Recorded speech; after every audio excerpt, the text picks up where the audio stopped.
What's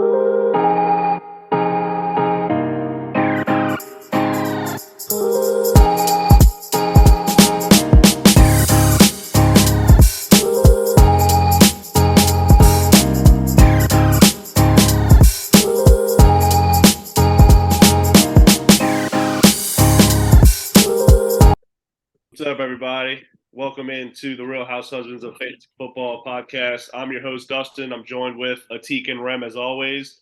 And we have our second guest on the podcast, and his name is Casey. What's up, man? How y'all doing? Doing good. Thanks for having me, guys. Appreciate it. How about y'all, Rem, Atik? I'm good. How you doing, Casey? Good to have you. I'm glad you're a part of our show, this episode. Yeah, you guys have been put on a good show, so pretty tough to beat versus some of the prior episodes. You guys have been providing really good content, so give me another thing to listen to keep my hotel visits pretty busy at night. There you go. We appreciate that. We are just degenerates talking about football and not professionals, so by any means. But let's get to know our guests a little bit. Like I said, your name is Casey. Nice to meet you. AKA CKThomps.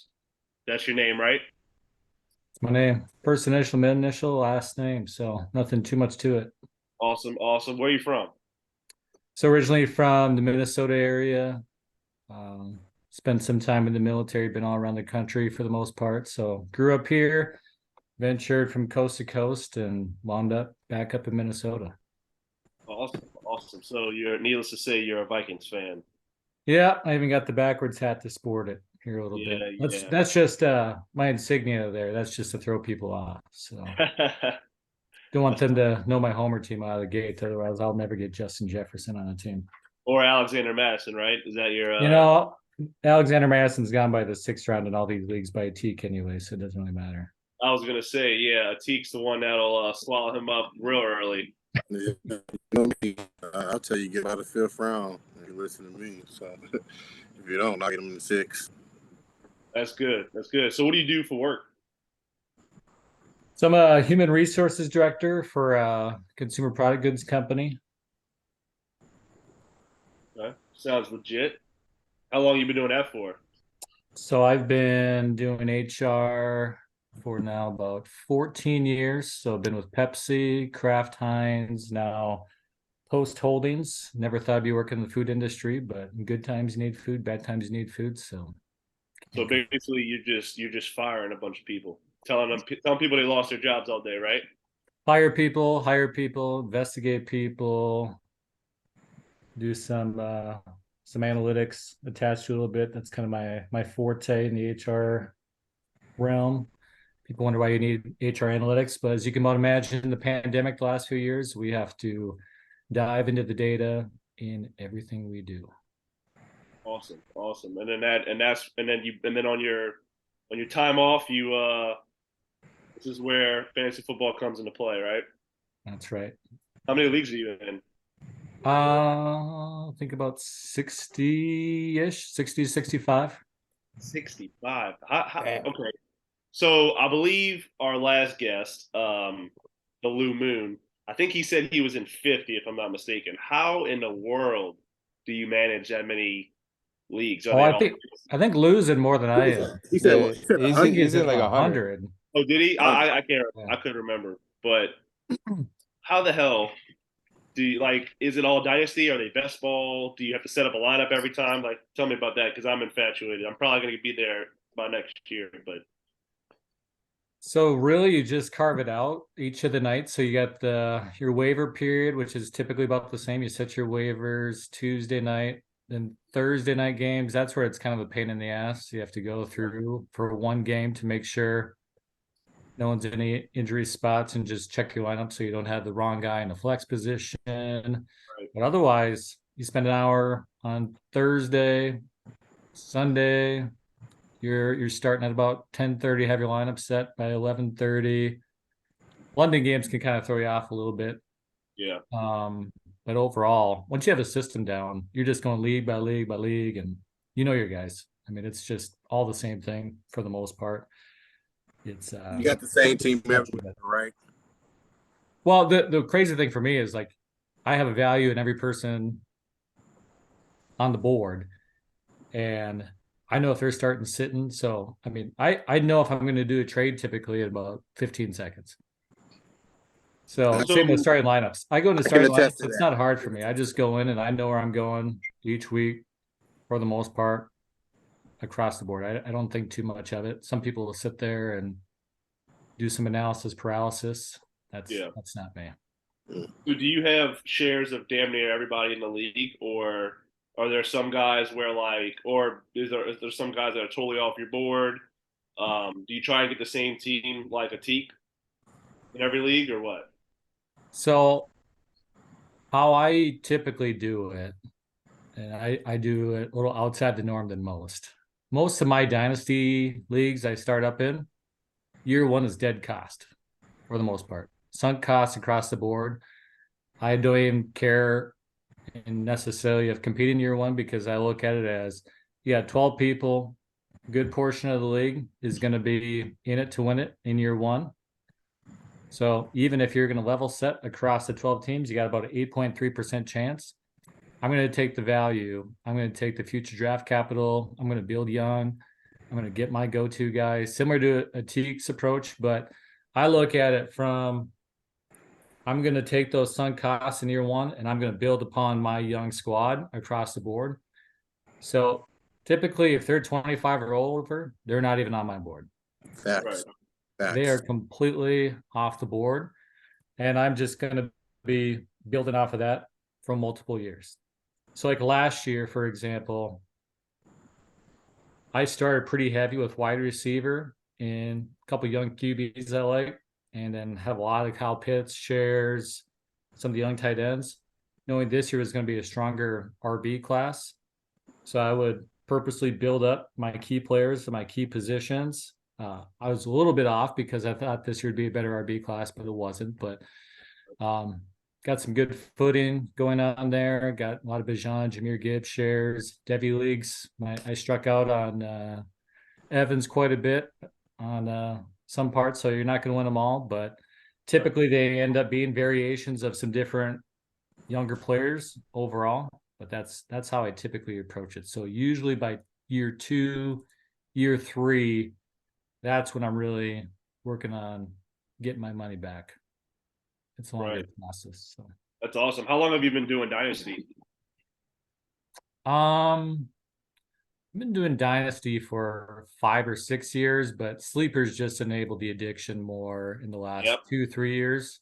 So I think compared to some other people, really got going in the pandemic time frame, and this been building off of that ever since, and it's gotten more and more. But once you're into it each week, it's really not that much more time. I couldn't imagine starting Dynasty when pandemic hit, when there was nothing to do. I'm bad and I have plenty to do. So I'd probably be right up there with you. Oh yeah. But I tell Teak, I actually spend more time on sports gambling than I do on fantasy football. Yeah, he's gonna get me down that betting train here sooner or later. So we are the wrong people for a Teak to be hanging out with because he's been saying that. He's got that addictive personality, I think. So yeah, just like all of us. That's all. I like being around like-minded people. Yeah. He wanted to get into the sports betting, and he's been saying, "Oh, y'all gotta show me a thing or two." And we're like, "Man, yeah, you don't want it." And then in the off season, I do stock trading, so that's my other half of my addiction is getting into stocks. So first step is admitting it that you have a problem. So purely admitted. I'm Dustin, and I definitely have the addiction as well. But anyway, let's get on with it. Well, nice to meet you. Glad you could be on the podcast with us. And so what we're gonna do here is Rem wants to do a 12-team redraft mock draft. I believe standard, just one quarterback, 2 running backs, 5 receivers, PPR, whatever. But what we're going to do is we're going to do this mock draft. We're each going to get 3 picks. and we're just gonna go through and we're gonna do a mock draft throughout the episode. So let's get the first two picks out the way. I believe Rem, you have the first one, and then we'll go to the next segment, and then in between segments we'll make the picks.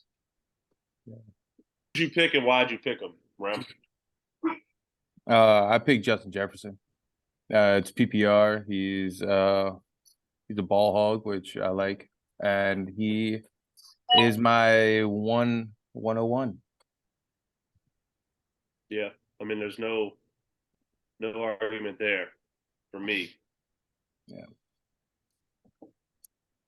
Atik, who you taking with the second pick, and then Jamar Chase here. You can go ahead and put him in there for me.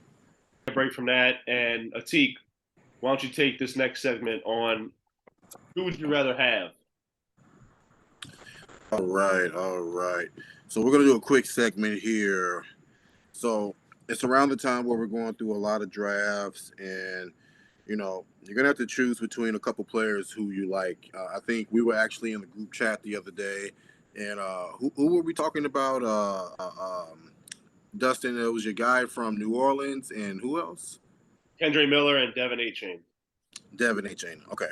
Yeah. So Dustin was trying to put me on game about Miller, but we just thought you'll be in the draft. You'll maybe be around the end of the first round, and probably got to decide on either one of these two players. So I'm going to go through all of you guys. We'll start with you, Casey. Who would you rather have? We'll go ahead and start with Miller and what was the guy again? Achane. Yep. There we go.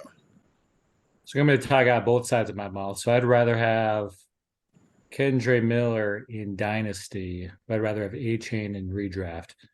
I mean, Achane coming out of A&M, he does not meet your typical profile for getting the amount of carries you'd want out of your back, but the guy has killer speed. 4.3 speed out of the gate for it. I mean, I was watching a few games last year in SEC play.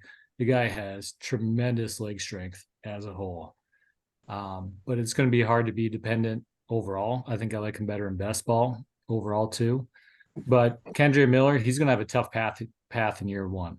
So he's going to be behind Jamal. He's going to be behind Kamara. He's running with the threes right now. So even when Kamara is working through his 3-game suspension, I think it's going to be hard for him outside of pending injury to be doing well this year. But he's also on the younger side of it as well. He's going to be turning 21 this year. I like him overall longer term. You're going to likely get 3 down back play for him. So I'd take Kendre Miller in Dynasty, but Achane in redraft. I agree. I'm the same way. You said it. I would rather Kendre Miller. First off, I'm a Saints fan. I'm from New Orleans, so needless to say. But also, Achane, he is super fast, but he's not your prototypical build at running back. He's 5'9", 188, and I don't know what Darren Sproles' height and weight were, but to me, I feel like he's very similar. He's not somebody that can tote the rock, be a 3-down back. If he gets the outside, that's great, but he's so tiny. Kendre Miller is 6 foot 220. He can burden the load. He can take the hit. He sprained his knee today in his game, so preseason game. So hopefully he avoided major injury. He's gonna undergo an MRI tomorrow, but as long as that all comes back clear, give me Kendre, because like you said, Alvin Kamara, he's 27, 28 years old. He's going to be aging out soon. They spend high draft capital on him. I'm not sold on Achane yet. I think in Miami they're gonna go through a running back committee. But I think you said it best. Best ball, I would take a shot on Achane. I don't have any shares of Achane, but I would go Kendre Miller for sure. What about you, Ram?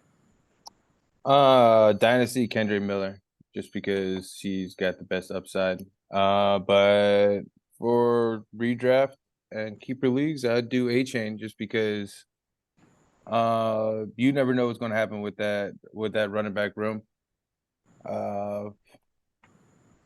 the two in front of him could get hurt, and he could be the starter.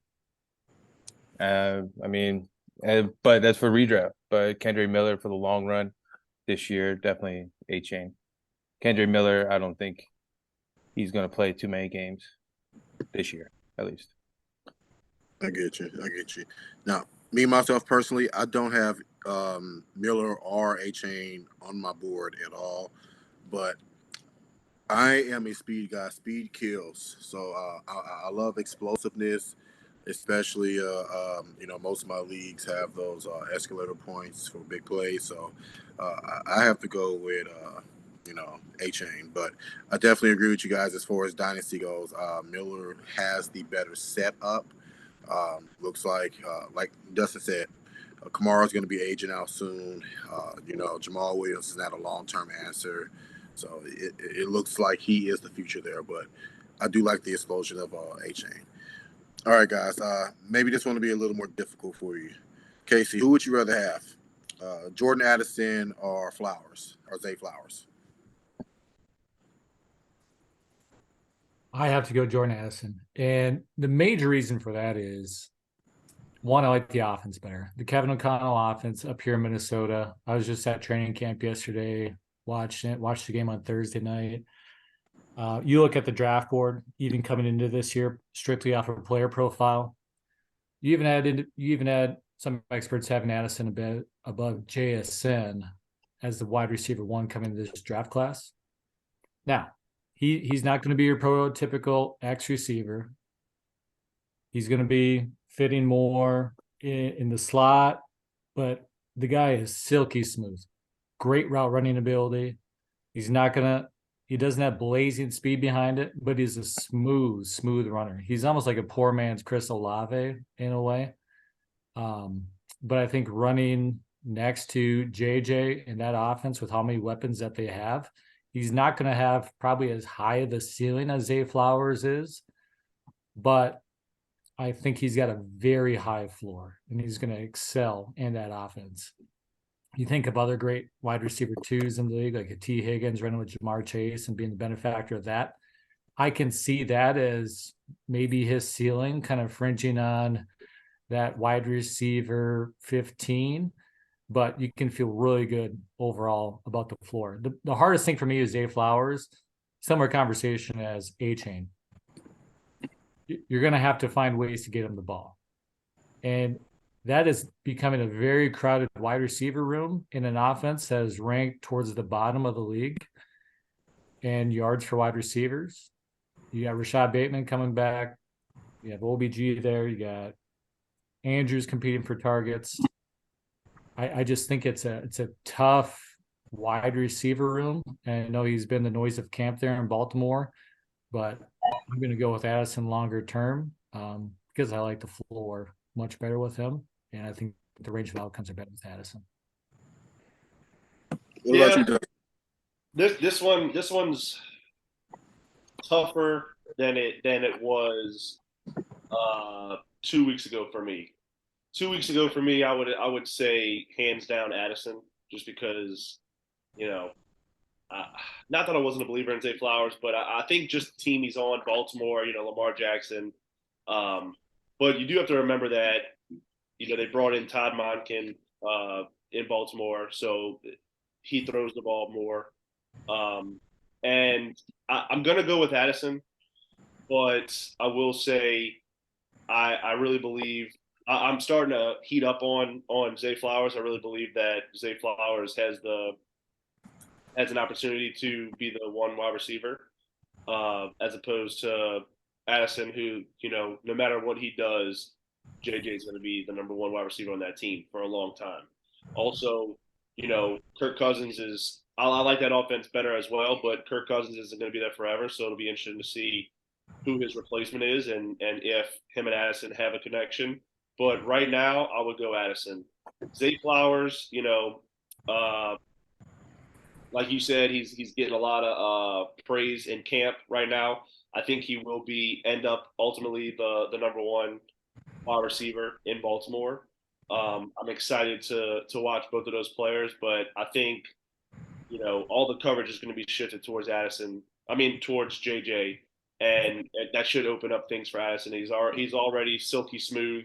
He made an incredible catch in the preseason already, so That he they should should have he challenged. did. Yeah, yeah, should have been. So I would think Addison for sure. All right, let's go. Let's go. What about you, Rim? Who would you rather have?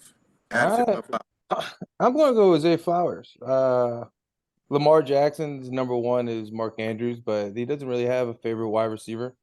And it's a toss up for him, OBJ, and Rashad Bateman.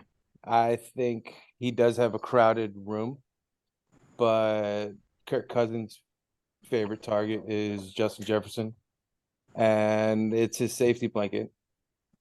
I think Jordan Addison is going to have a great year, possibly great career. But I think this year Zay Flowers and Lamar might hook up. Might hook up a little bit more than Kirk Cousins and Jordan Addison, but it's all up in the air. It's a very hard decision. It's not like cut and dry. I'm saying Zay Flowers, definitely. All I'm saying is I'm going to choose Zay Flowers over Jordan Addison. Yeah, I think I'm gonna have to agree with Rim on this one. First off, how you guys talk about Miller being the future in New Orleans, with Kamara aging out. I see the same thing with Zay Flowers. Who is ODB right now? ODB is not your future. He's there on a 1-year contract, coming off his second ACL injury.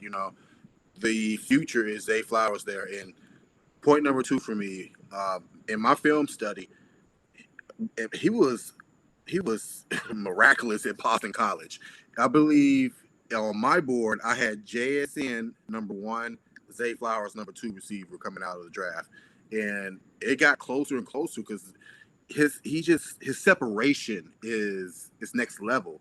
And point number 3 for me, what I've been hearing from my sources, and I trust my sources, he has been tearing camp up, like literally the best player there. So I know it's hard to trust, camp buzz and things coming out, but I think I'm trying to get a piece of Flowers everywhere. I either want Flowers or JSN everywhere, and I'm mad where I don't have either one of those, but I'm going to take Flowers here. So it's not as close to me as it is to you guys either. All right, last one. Go ahead. No, I was just gonna say it's interesting.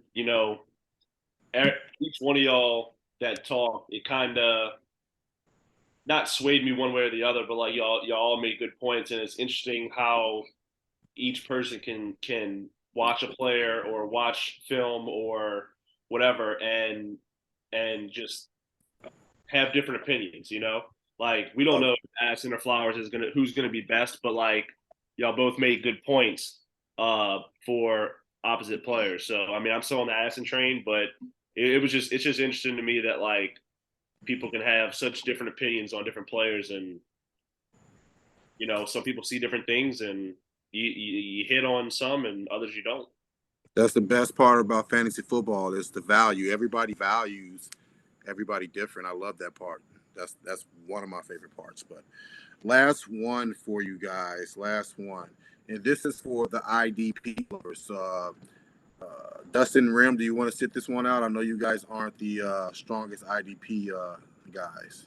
Well, first off, I don't appreciate you saying it like that. I will sit this one out and hold the water jug for y'all, but don't forget I'm swear I'm not addicted. I am in an IDP league, so I will not be bullied. And, all right, Kate. All right, Casey. It looks like it's me and you, the IDP pros here. All right. So who would you rather have, Brian Branch or Jordan Battle? Oof. I have to go with Branch. And more than anything, it's such a sexy pick because the guy is just a beast all over the field. I mean, he's going to be up in the box. He's going to have opportunities to be covering the slot. He's going to be stacking the box. He's going to be making hits everywhere on the field. I tuned into that Lions game just to watch all the rookies ball out overall, but I think Branch is going to be he's kind of that new hybrid safety out there. He's not going to be the guy. He's going to be faster than your typical linebackers. He's going to be able to match up a little bit more against some of the tight ends, but for his size, he's not the biggest dude out there. I think he's about 6 feet, 195 pounds, but he packs a punch and he can change the game out there. So I really like him longer term. I like that. I'm kind of with you. I think long term, I think the answer is Branch. The problem for this year, Dan Campbell and Aaron Glenn, the defense coordinator for Lions, they got torched last year. Their defense wasn't that bad. It was just their secondary. They got lit up a lot. So they brought in a lot of defensive back help. I think they brought in Chauncey Gardner, if I'm not mistaken. I think I love Kirby back there. Kirby Joseph. I love him back there already. Tracy too. Yep, they got Tracy Walker, and they brought in Brian Branch. And I know they're going to move Brian Branch around a lot. So I just don't know what that's going to do for, his IDP scoring in his first year. But I think long term, when he gets settled in a position, he reminds me of a Julius Peppers. They didn't kind of know where to put him. He was moving around a lot. He was good, but in IDP, I didn't trust him. I think Brian Branch is more athletic and more talented than Jordan Battle, but I'm going to take Jordan Battle because he just has a clear path to the starting role. He's not the most athletic, and I don't, he's not as talented as Brian Branch, but he can hit. He'll rack up the tackles, and I think that's what's needed. I think tackles are the bread and butter of IDP, so I think I would go Brian Branch right there. And I would agree with you. I was thinking of it wholly from a dynasty standpoint as a whole. So I don't disagree with you on that. He's got it made for spot right now for it. He's going to be able to just clean up on tackles. Absolutely. Exactly. All right. Back on you, Dustin. All right. Well, just let's do a few more picks of the draft. So the first 2 picks of the draft were JJ and Jamar Chase. I'm gonna pick CMC here at number 3. Mainly because it's a redraft mock, and I don't have to bank on him for the longevity of his career. I can just hopefully I get those pop games. Hopefully he plays the majority of the games, and hands down he's the number 1 running back in my opinion. In redrafts. Just when he gets the ball, we haven't seen anything from Bijan yet, but just when he gets the ball, he's just so crazy with it. But yeah, that's going to be my pick. The 4th pick, CK, who are you getting? I'm going with Kelsey here. We have such a large disparity amongst those next tiers of tight ends that are coming down the pipeline. If this is a tight end premium league, I don't think there's even a question about it as a whole, especially as you think about Andrews. You got a crowded receiver room out there. Hawkinson's going to take a step back. They got more competition and targets in Minnesota. Pitts has been struggling, even though he's my boy in dynasty leagues. So I really like having a clear separation with Kelsey. Yeah. We're going with the turn here as well. Yeah, let's do this. Let's do the next 4, the second round, real quick. Speed it up, and then we'll move on. Who do you get? Who's your next pick coming back? I went with Kupp. I know he's coming off of an ankle surgery. He's coming up on his year 29, but he is going to be a target monster for the Rams this year.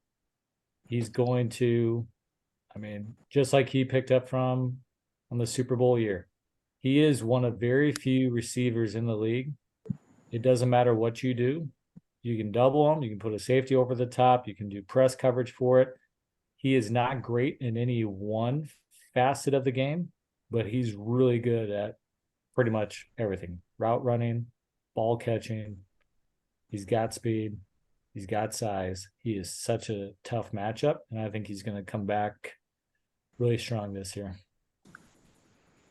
It's a good pick. I think his age and the injury scares me a little bit, which is why if I had your pick, I would have taken Tyreek Hill, but instead you took Cup, so I'm taking Hill right after you. You know, we saw what he did last year. Him and Tua obviously had a connection. He's still elite in my opinion. You can give him a 4 yard slant and have him take it to the house like he's done a couple times last year. So I'm going Hill to pair with CMC as my number one running back and wide receiver. So I like that. All right. I'm going to talk about my first pick. Chase with my 1.2. Redraft, one QB. I just think, two best athletes are JJ and Chase. JJ went one. Chase goes two. Chase and I got a lot of shares of Chase. So, and with 2.2, I took Benji.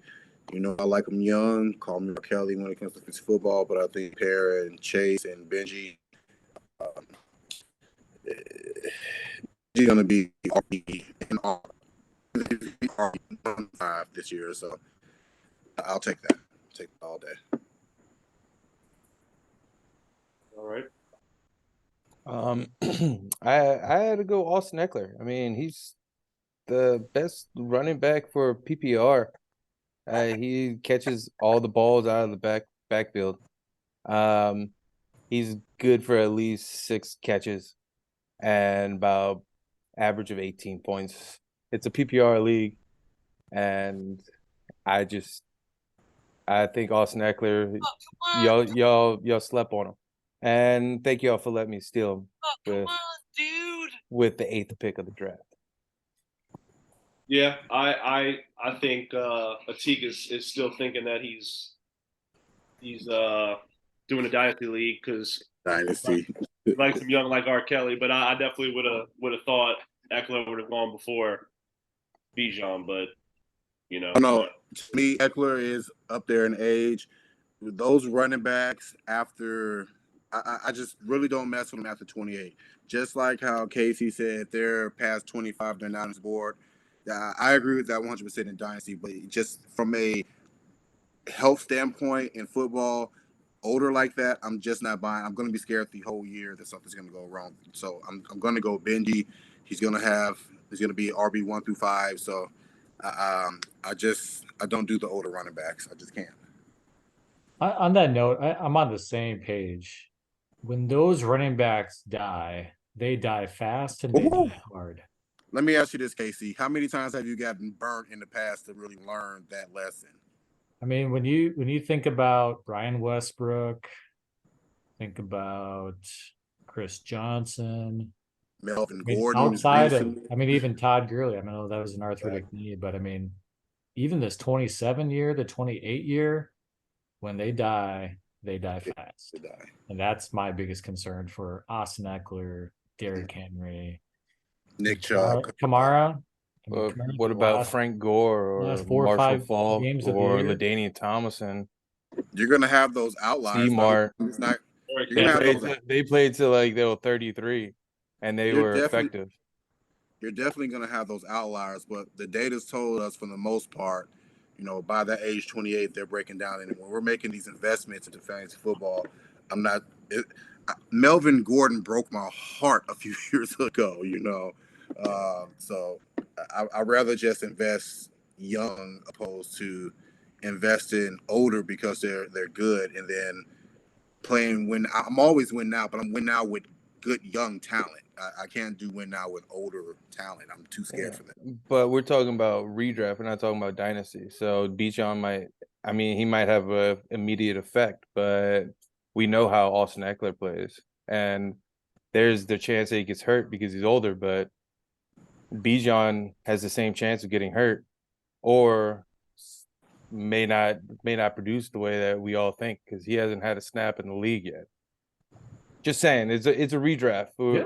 If for dynasty, I completely understand Bijan going before Eckler, but I think it's a young man's game. Like we said earlier, the part about fantasy that I love is everybody has a different value on players. You know, For me, the different. concern lies with me more towards the end of the year when you're actually in the fantasy playoffs. For those 27, 28, 29-year-old running backs, you typically see these guys not holding up as well towards the end of the year and having large volume, whereas the younger guys, you see them catching stride in the latter half of the year. That makes sense. I hear you. I understand. That's fair. But to push back, I mean, look at Cam Akers, look at Javonte Williams. You know, they're 22, 23 years old, and they tear an ACL or they tear an Achilles, or being a running back is so tough because you get so many carries and you take the brunt of the load and you got to cut. And I don't know what it is. It's interesting because I don't know, maybe 6, 7, 8 years ago, you know, ACLs were the career killer. You know, it was happening all the time as the career killer. Now it seems like it's Achilles. Yep. 100%. And I don't know what they're doing differently, but more players are tearing their Achilles now than they've ever done. Whether you're 29 or 23, I totally understand, you know, the older they get. And I'm against, I always, you know, kind of not punt the running back position, but I always get wide receivers first because of the PPR, but also, you know, they hold up, they seem to hold up and carry their value better. But whatever's going on right now with the injuries, like whether you're 23 or 28, it almost seems like it's kind of the same, you know? I'd have to disagree, my man, but yeah, we'll take it. In a redraft, you know, we're talking redraft. Obviously, Dynasty is a different animal. I think we're on you, Ram. On me? On the draft. Yeah, let's take a break. Let's take a break from the draft and move on real quick. Casey, you said you were a big sports bettor. During the season, we plan on,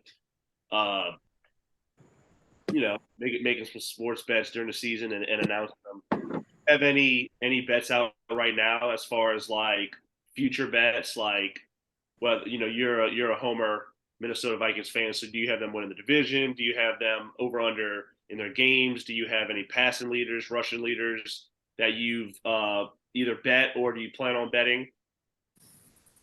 So when it comes to futures betting, that's not typically where I go for the most part because it's typically a bad bet, primarily because you are waiting so long for your return on your investment.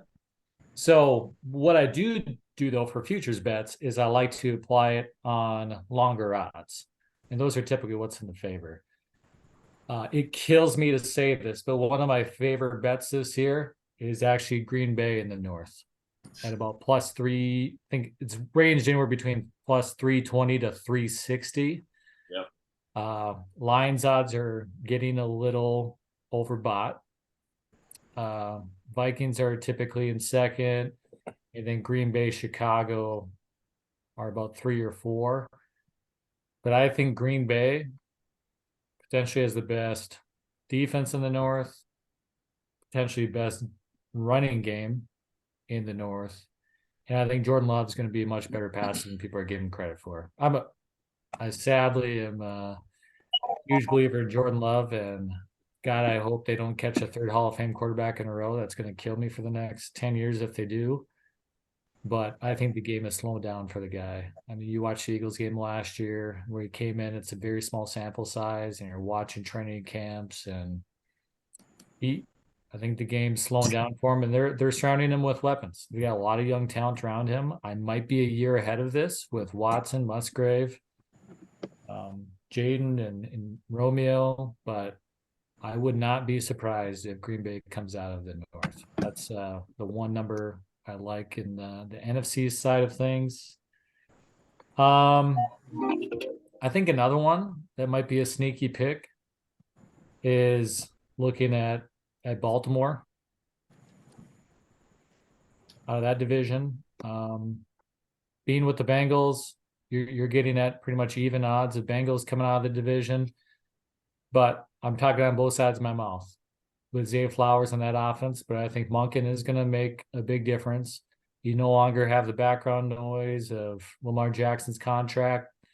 So I think you're getting odds around plus 260, 270, I believe, for Baltimore to come out of the division. That offense with that defense, that ball can get spread around anywhere. And even when Tyler Huntley comes in, if Lamar does get hurt, I know that is typically a high risk with how much he's running the ball. I think Baltimore is another good bet out of that division as a whole. I like it. I do have to agree with you on Green Bay. I think they're the best well-rounded team in that division. I think a lot of people are rooting for Detroit because it's a feel-good story. But I'd have to give it to either the Vikings or Green Bay. If I'm going to bet, I would rather, the better return. And I agree with you on Jordan Love. I think a lot of people are sleeping on Jordan Love. Aaron Rodgers wasn't great last year. And if he could just do what Aaron Rodgers did last year, which wasn't anything spectacular, the defense is still great. They have a good running game. The weapons are young. They surrounded them, like you said. I think they have a good shot. And as a matter of fact, I might go put in that bet tonight before I go to sleep because the more I'm hearing you talk and the more I'm talking about it, the better I like it. And I hate saying it, but yeah, I mean, and I put my bias at the door.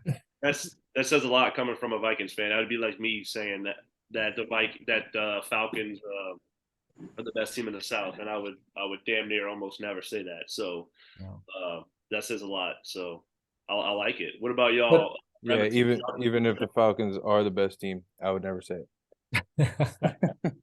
That's right.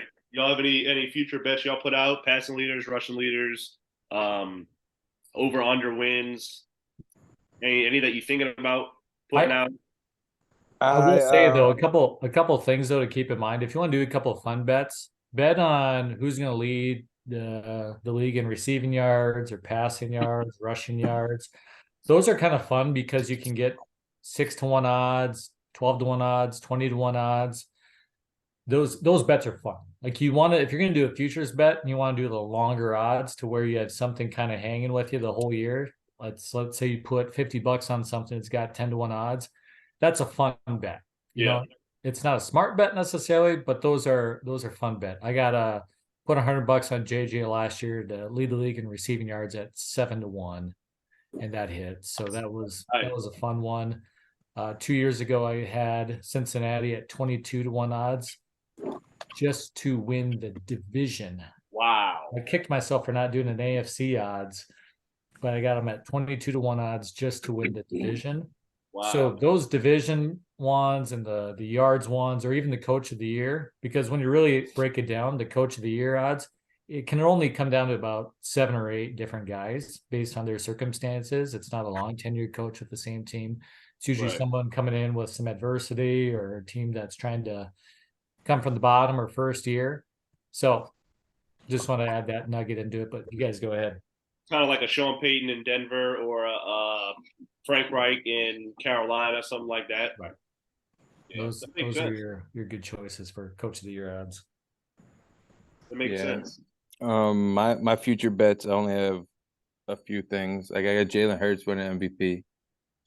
I got the Texans win the Super Bowl. It was a $2 bet to win $600. So I figure, why not? That's a win. You might as well took $2 and wiped it with your ass. Oh, come on, dude. Hey, you know what? Maybe I will. And then my interesting one is the New York Jets to score 1+ rushing touchdown in every regular season game. Oh, I like that. Yeah, it's plus 11,000. So I just put $1 on it to win $100. I plan on betting on a few more things, probably in a week or two. But that's the bets I have that I bet before the NFL draft. So those are fun. Yeah. I don't know if I have any bets because I'm not quite there with you guys yet. Probably be there by mid-season, but a couple predictions I have. I think Tyreek Hill leads the league in receiving this year, and only other bigger one I have. I think I like Seahawks. I like the Seahawks to win the Super Bowl this year. So that's all I got. Seahawks, huh? I mean, I think they have a good. Oh, I forgot JSN. Nope. Let's peel it back. Let's peel the surface back. So Atik, interesting you brought that up because some of the sports books were getting some big bets on Seahawks right after the Super Bowl to come out of the NFC. And part of the rationale behind that was the draft capital that they had coming into it that wasn't, in their eyes, all the way baked in. So I think after the Super Bowl, you had Seahawks at about 35-1 coming out of the NFC. So you're right where the books are at in terms of predictions with good numbers. I mean, I don't know about the numbers, but just looking at it from a football pure standpoint, their defense is young. They just added, what was it, Witherspoon? I think they already have another shutdown corner over there. They got a couple good safeties. They have people, they have bodies on all levels on the defense. And I just think Pete Carroll, he's kind of like Shanahan. They don't really need those big name quarterbacks. I think Pete Carroll had a lot to do with Russell Wilson's success. Gino knows how to play his role, and the offense has athletes everywhere. They have Walker, Metcalf, Tyler Lockett, JSN. I just think on the offensive side, defensive side, they look very good. And I think Pete Carroll was able to finally rebuild the team that he wanted. So I just think they're a good sleeper this year. Keep your eyes on them. Wow, that's interesting. I never thought about it that way. I definitely wouldn't have thought as them being the team to come out of the NFC. I know the NFC's weak, but compared to the AFC, but that's interesting. All right, let's speed it up a little bit. Let's do the third round. Let's make our third round picks real quick. We're gonna do 4 rounds. So,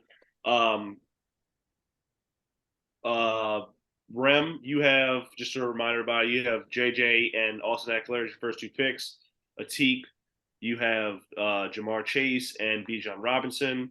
I have CMC and Tyreek Hill, and Casey has Travis Kelce and Cooper Kupp. So, Rem, who are you taking at the 301 to pair with JJ and Eckler? I'm taking AJ Brown. He will be, in my opinion, he'll be top 5, if not the top 2. He might fall right behind Justin Jefferson. I think he's going to do great this year, and he will have a great year. I think he's gonna be up there for receiving yards leader, and he'll be fighting people for touchdowns. The touchdown leader. So I like it. That's who I was eyeing to grab, but got him 2 picks before me. So, Atik, what about you? I think Atik is still in dynasty mode, but go on. Real bad. Nope. You're gonna stop hating. I took Patty, and I'm taking the points. I'm looking at the points here. Yes, you can find in quarterbacks and 1 quarterback leagues. You can find them a little deeper, but Patrick scores, more points than most quarterbacks. So I'll take it from a point standpoint. A top 5 wide receiver, top 5 running back, a top 5 quarterback. I just think you're building a balanced team. All right. I'm gonna take Garrett Wilson here. I'm a really big fan of Garrett Wilson. I think he showed us, he showed us what he could do last year, and just having an upgrade at quarterback, I think, he's clearly the one on that offense. I think Aaron Rodgers is going to make him great. Aaron Rodgers always has, has always had a top wide receiver on his team, and I think Garrett Wilson is that dude, and very special talent. So I'm gonna take Garrett Wilson to pair with Tyreek Hill and CMC. What about you, Casey? Who you taking here at the end of the third round? And then we're gonna jump to the next segment. I do want to say I love that Garrett Wilson pick. I do think Garrett Wilson at the end of this year is going to be entering that top tier with Chase and Jefferson going into next year. I think with that offense, his ability, I mean, he does everything. He's not the biggest guy in the world, but you look at that mold of the modern day receiver, 6'1", 200 pounds, can take the top off the defense, route running skills. So I love that pick there in redraft and dynasty. I want Jonathan Taylor. I know there's a lot of concerns right now with his contract and not being happy with the team where he's at. In 98.7%, I'm sure there's a number out there that supports it. These deals work themselves out here before the season start. He's kind of stuck where he's at as a whole, and he needs to work his way through this contract to get going. I think that offense last year, you could have stacked the box with 8 or 9 guys. No one was concerned about Matt Ryan throwing that football in that offense. Anthony Richardson's going to open things up. It's going to open things up for Taylor to continue what he was doing prior to 2022. So I feel much better about Jonathan into this year. I like that. Yeah, it's definitely a risk, but I think he'll work it out. I mean, they're not going to trade him. There's no way that owner is going to trade him after him publicly coming out, and I really don't think so. And you don't trade a talent like that. You know, that's one thing I hate, that kind of like basketball. You know, players demand trades, and the owners just say, okay, like let's just get rid of him. Like, no, like it's a superstar. You know, you drafted him that high for a reason. Excuse me. And you don't just get rid of talent like that. So I totally agree. Over the last few episodes, we've gone through our leagues, and we've set our predictions on. We've ranked our top 3 teams, and I believe you were a couple of the honorable mentions because you had so much young talent and draft picks. But just real quick, we'll start with, I swear I'm not addicted first. Who do you think? Who are your top few teams in that league? Or was it Pigskin Pervs? That's what I took a look at. Oh, we could do Pigskin Pervs too. Okay. I think we're going to do Pigskin Pervs, The Real House Husbands of Fantasy Football, and I Swear I'm Not Addicted. Yeah, I got some notes here on Pigskin Pervs. Not in that one. I think I told the Teak midway through the draft I was kicking myself for it, but it was really good group overall. It was hard to go through grades across the board. So I think typically we've gone through top versus bottom. So I'll give a couple of my picks. I have to tip my hat to a Teak. I had his team as my number 2, loaded with young receivers and tight end talent on that team as a whole. Yeah, JSN. I mean, it's typical to all the other Atik teams that are sitting out there. And then I do also like to where obviously the most of your investments went into the receiving group and the tight ends, but I think your quarterbacks are high floor quarterbacks, but not necessarily very high ceilings. I think Young's going to have a long career ahead of him. I'm not sure if he's ever going to crack maybe the top 6 or 8 as a whole, just based on skill set, but he's going to be a fringe QB1, QB2. Similar with Kenny Pickett. You know, he's got a Kirk Cousins type ceiling in front of him. He's not going to get a ton for rushing, but within that offense, I think he's a very suitable quarterback. Now I see him all up in front of him. I mean, you got Chase, Amon-Ra St. Brown, JSN, just loaded at receiver. The one piece on there I would have to knock him a little bit on is, one, I love my picks. So trade his picks in the next year, but get that to get the team where he's at. And I think your running backs are really a solid value for year one in Akers, in Madison, in Pacheco. I've been watching Madison for years. I think he's going to be very strong this year as long as him and Akers can stay healthy. My one concern with the running backs is the teams don't have a lot invested in them beyond this year. So if they ball out, I think you're in a very good position overall. But I am a little bit concerned on multi-year value out of the running backs. But there's not a whole lot to knock on the team. You got Hutchinson, Kyle Hamilton, Bolton, Campbell. Really like that squad. The second one, this is actually my number one team. I have to give it to Black Star. I think he did a really good, strong hybrid approach. He's got some win now elements, but also youth pieces. He's got Kelsey, but even if Kelsey falls off a cliff here in the next 1 to 2 years, he's got Kittle right behind him, he's not a young spring chicken, but I think Kittle still has some good years ahead of him within that offense. Brees Hall, big fan of. Know he's coming into the year, coming off that ACL injury, but being at 22, he's got a lot of room in front of him. Sanders should get a good amount of carries within that offense, and then a very strong receiving group to spread it out behind Waddle, Metcalf, Calvin Ridley. Similar with the quarterbacks, Geno Smith, you should have a pretty good floor this year to keep give him enough points throughout the year. Biggest wild card is obviously Anthony Richardson. His draft capital right now, being in the second or third round, I think is really expensive. But if you can hit on AR-15, this team is going to be a contender for years to come. And I have to give you a little credit because you do have your draft capital that's sitting out there. But really strong team across the board. His defenders are a little old for my liking, but I can't complain. He's got some strong contributors right now.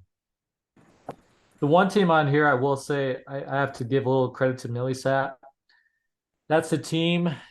I looked at this approach as if I was going to buy a team coming into it, I'd want to buy either Black Star or I'm Him. Those are my number one, number two. But Millisat, I mean, he's got absolute studs at receiver. They're old, but they're absolute studs for Millisat. He's got Mahomes. I think this is not the right team or who's driving here. But for my notes, he's got there we go. Yeah, Mahomes.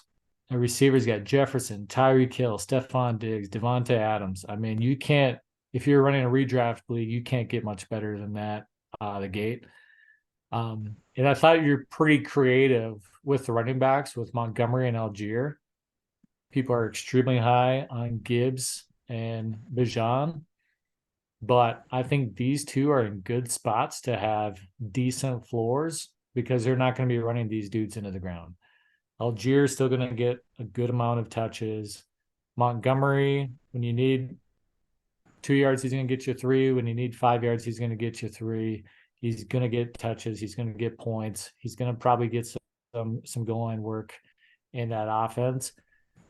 When you're that stacked at receiver, you just need a couple running backs to get you by. So I think he did a really nice job. I'm most scared of this team because in an Empire League, this is a guy to be concerned about to take it down on the first hit within the first couple years for it. So that's one I'd be worried about as a whole. And defensive, he's got Edmonds, Greenlaw, Devondre Campbell, pretty good group. So those are my big three overall. I just got one prediction there. So I think Millisat puts up the most points, but I think whoever wins the league, I just think it's going to be a surprise because talent there is the teams there are just distributed too evenly. I think whoever wins the one's going to be a surprise. Casey, have you been able to look at I Swear I'm Not Addicted? And yeah, I'm pulling up I Swear I'm Not Addicted right now. The one team I think that has really good depth and really good starting lineups across the board right now. I really like what J Beast did. He's got really strong at receivers. Got Lamb, Olave, Keenan Allen, Calvin Ridley. Pretty evenly spread at quarterback. He's got Trevor Lawrence, Derek Carr in week 1, and then just as a hidden gem, if AR hits, I think he's going to struggle within the first 4 to 6 weeks. But even with the rushing upside attached to it, that may take Carr over. And he's got depth. He's got Dobbins down here. He's got Elijah Mitchell, Rashad Bateman, Mooney. I mean, it's an overall really good squad from top to bottom. So as we all know, it's all great when you come into the season, but when that injury bug hits you, you need to have some depth. Yeah, I agree. I believe he was my front runner as well. Just mainly because he's got the depth. But what about the Real House Husbands of fantasy football? I think for this one, I'm gonna have to go with DeCronic. He's got a good mix of top end talent as well as depth. I mean, to have quarterbacks Joe Burrow and Jalen Hurts, as long as those guys stay healthy, and then matching that with a tight end premium with Kelsey and Mark Andrews for it, I mean, those are 4 great cornerstones. And then to match it also with Garrett Wilson, just very strong throughout, even on his IDP players. He's got tight end here on TJ Watt, Patrick Queen, Jordan Hicks. I think is going to be one that goes under the radar, but he's going to be a tackling machine within that offense or within that defense for Minnesota. Antoine Winfield, Isaiah Simmons. I mean, top to bottom, just very strong. But those cornerstones with Burrow, Kelsey, Andrews, Hurts, Wilson, that's going to be very difficult in the playoffs when he's got that star power, as long as those guys can stay healthy.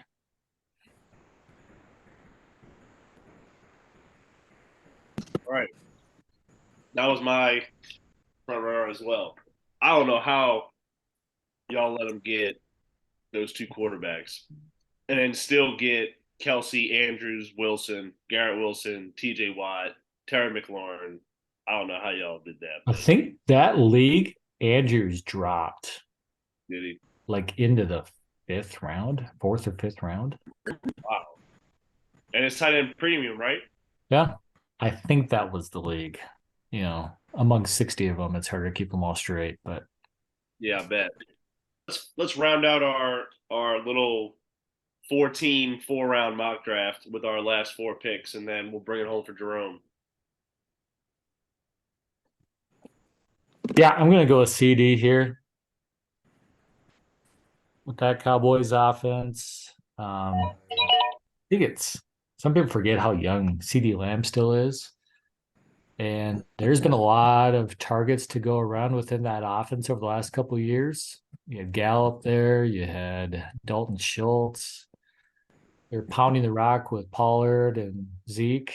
I think CD's going to get even more targets, a larger target share than what we've been accustomed to in the past. They're going to have to depend on him. So I like CD in this spot. I like that. I'm going to take, at 402, I'm going to take Amon-Ra St. Brown. I knew that was coming. He's what you mean you knew that was coming? Because I know you. I knew that was coming. I could have put it up there for you, but you would have changed your pick. No, I would have said you know me too well. He's a PPR machine. Jameson Williams is out for the first 6 games with suspension. He showed us what he could do last year, and I expect big things from him this year. So, look, if this was a real draft, now granted, I'm not in a 14 leagues, but like to start off, EFC, Tyreek Hill, Garrett Wilson, and Amon-Ra St. Brown, I would be very pleased. Yeah, you snuck me there with St. Brown, but Who you want? usually Vontae Adams. Devontae Adams. I'm going to go Jalen Waddle with last pick of this 4-team draft. Over, I don't know. I just think Jalen Waddle is going to do amazing this year, per usual. He's the 1A to Tyreek Hill's 1 wide receiver 1. So I'm surprised he didn't go Stephon Diggs there, or I'm surprised he didn't get picked in the first 12.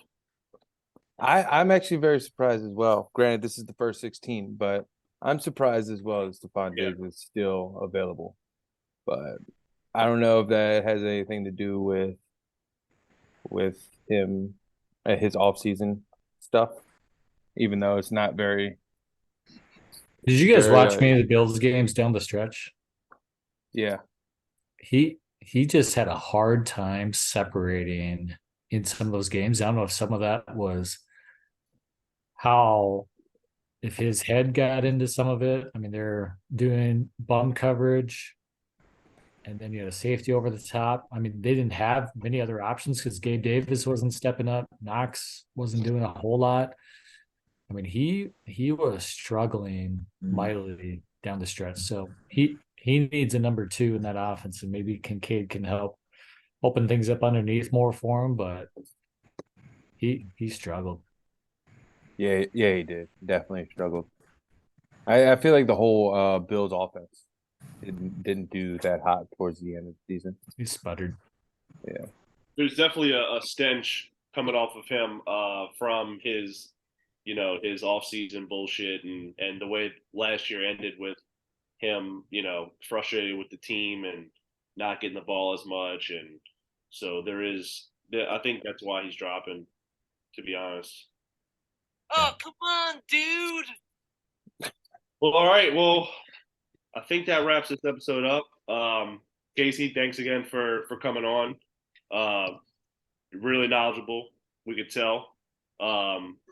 And we just love getting to know our league mates and other degens like us who just love talking ball. And we really appreciate you coming on.